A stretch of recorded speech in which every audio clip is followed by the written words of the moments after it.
England লায়ন্সের এগেনস্টে first unofficial টেস্টের প্রথম দিন ভারতীয় এ দলের ব্যাটাররা তুমুল দাপট দেখালেও সেই দাপট বা ডমিনেশনটা তারা কিন্তু সেকেন্ড দিন একেবারেই কন্টিনিউ করতে পারলো না। প্রথম দিন ভারতীয় এ দল শেষ করেছিল 3 উইকেটে 409 এই অবস্থায়। করুণ নায়ার 186 রানে আর তার পার্টনার ধ্রুব জুরেল 82 রান করে তারা অপরাজিত ছিলেন। মনে করা হচ্ছিল দ্বিতীয় দিন তারা ডাবল সেঞ্চুরি আর সেঞ্চুরিগুলো অনায়াসেই পেয়ে যাবেন, কিন্তু করুণ নায়ার ওই জায়গায় কোনো রকম ভুল না করলেও ভুল করে বসেন বা ফাঁদে পা দিয়ে বসেন ধ্রুব জুরেল। আউটসাইড দিয়ে অফ স্টাম্পটা একটা ডেলিভারিতে তিনি ওই কাভার অঞ্চল দিয়ে খেলতে গিয়ে একবারে মানে ড্রাইভিং জোনেই তাকে বল করেছিল ইংলিশ বোলার, কিন্তু ওই জায়গায় আউটসাইডে যার শিকার হয়ে তিনি স্লিপ কর্ডনে ক্যাচ দিয়ে বসেন। তো যার ফলে সেঞ্চুরি থেকে মাত্র 6 রান দূরে ওই 94তেই তাকে প্যাভিলিয়নে ফেরত যেতে হয়। আর এরপর এই টিমের যারা লোয়ার মিডিল অর্ডার ব্যাটার ওই নীতিশ কুমার রেড্ডি, শার্দুল ঠাকুর, আনসুল কম্বোজ, হার্ষ দুবে, এরা কিন্তু নিজেদের পারফরমেন্সটা একেবারেই প্রত্যাশা অনুযায়ী মানে ডেলিভার করতে পারেনি। সবচেয়ে হতাশ করেছেন ওই জায়গায় নীতিশ কুমার রেড্ডি, যিনি কিনা ভারতের ওই ইংল্যান্ড সফরের 18 জনের মূল স্কোয়াডে রয়েছেন, যার মানে ব্যাটার হিসেবে ভূমিকাটা ওই লোয়ার মিডিল অর্ডারে যথেষ্ট আর কি মানে গুরুত্বপূর্ণ হতে চলেছে।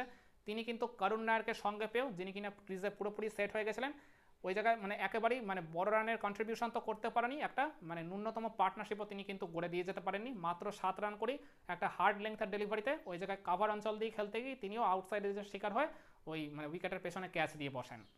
আমি একটা জিনিস খেয়াল করে দেখলাম, শুধু নীতিশ কুমার রেড্ডি নয়, করুণ নায়ার থেকে শুরু করে শার্দুল ঠাকুর, ধ্রুব জুরেল, এরা সবাই কিন্তু ওই একই টাইপের, একই লাইন, একই লেংথ, একই মানে করিডোরের ডেলিভারিতে আউট হয়েছেন। ওই একটু হার্ড লেংথের বা একটু গুড লেংথের বা একটু ব্যাক অফ দ্য লেংথের ডেলিভারি, মানে যখনই আর কি সিম মুভমেন্ট করছে দেখা যাচ্ছে তখনই কিন্তু ওই আউটসাইডে হচ্ছে, কিংবা কেউ আবার ইনসাইডে যে শিকার হয়েও আর কি প্লেড অন হয়েছেন। মানে আউট হওয়ার ধরনগুলো হয়তো অন্যরকম ছিল, কিন্তু মানে মানে বলের যে লাইন বা লেংথ সেগুলো কিন্তু প্রায় একই রকমের ছিল। তো এই পার্টিকুলার জোনের ডেলিভারিগুলো কিন্তু ভারতীয় এই মানে লাইন আপে ব্যাটারদের কিন্তু আরও বেশি করে প্র্যাকটিস করা উচিত বলে আমার মনে হয়। কারণ ইংল্যান্ড লায়ন্সের বোলারদের এগেনস্টে খেলতে গিয়ে যদি এই অবস্থা হয়, তাহলে আসল ইংল্যান্ড টিমের বোলাররা যখন এই পার্টিকুলার লাইন লেংথ বা করিডোরের মানে কন্টিনিউয়াসলি বোলিং করে যখন ভারতীয় ব্যাটারদের বিব্রত করার চেষ্টা করবে এই মূল টেস্ট সিরিজে, তখন কিন্তু মানে ডেফিনেটলি একটা টাফ টাইমের মধ্যে পড়তে পারে ভারতের ব্যাটাররা। তো এই কারণেই বলছি এখনও হাতে সময় রয়েছে আসল টেস্ট সিরিজ শুরুর আগে, তো ডেফিনেটলি এই টাইপের বলগুলোতে আরও বেশি করে প্র্যাকটিসে মনোনিবেশ করা উচিত ভারতের এই লাইন আপের ব্যাটারদের।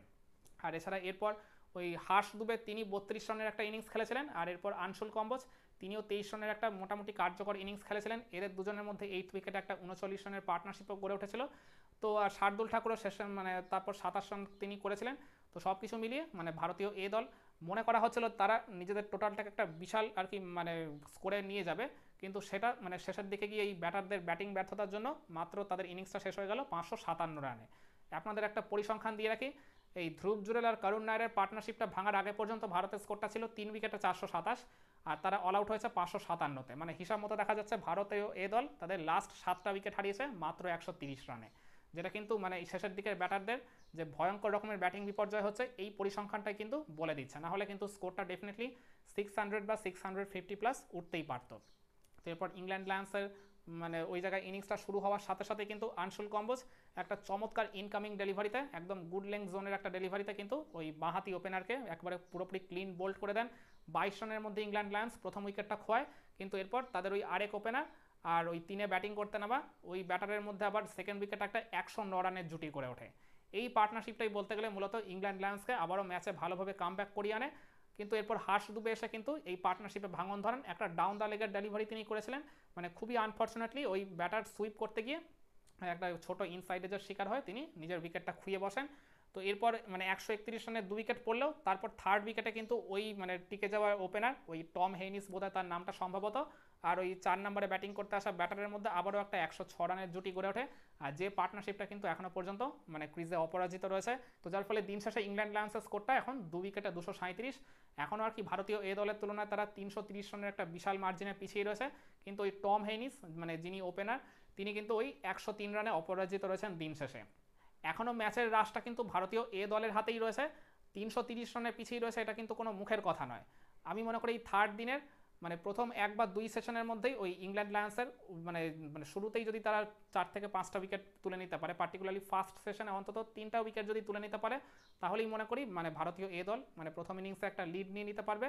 আর এখনও তো এই জায়গা থেকে 2 দিনের খেলা বাকি রয়েছে, তো তার পরবর্তীতে ভারতীয় এ দলের ব্যাটাররা মোটামুটি একটা 250 বা 300 প্লাস রান যদি দ্রুত হারে করে আবার মানে তাড়াতাড়ি করে যদি ইংল্যান্ড লায়ন্সকে আবার ব্যাটিং করতে পাঠিয়ে দেয় একটা মানে ডিসেন্ট টার্গেট সেট করে, তাহলে এই ম্যাচ জয়ের মানে সম্ভাবনা একটা ডেফিনেটলি ক্রিয়েট করতে পারে ভারতীয় এ দল। কিন্তু ইংল্যান্ড লায়ন্সের ব্যাটাররা যদি এই প্রথম ইনিংসে একটা বড় টোটাল তুলে ফেলে বা ভারতীয় এ দলের রানের কাছাকাছি একটা স্কোরটাকে তাদের নিয়ে যায়, তাহলে কিন্তু এই ম্যাচটা ওই ড্রয়ের পথেই এগোবে বলে আমি মনে করি। কি মনে করেন আপনারা, ভারতীয় এ দলের বোলাররা কি আজ পারবে প্রথম 1 বা 2 সেশনের মধ্যে ইংল্যান্ড লায়ন্সকে গুটিয়ে দিতে? কমেন্ট করে আপনার মতামতটা জানাতে পারেন।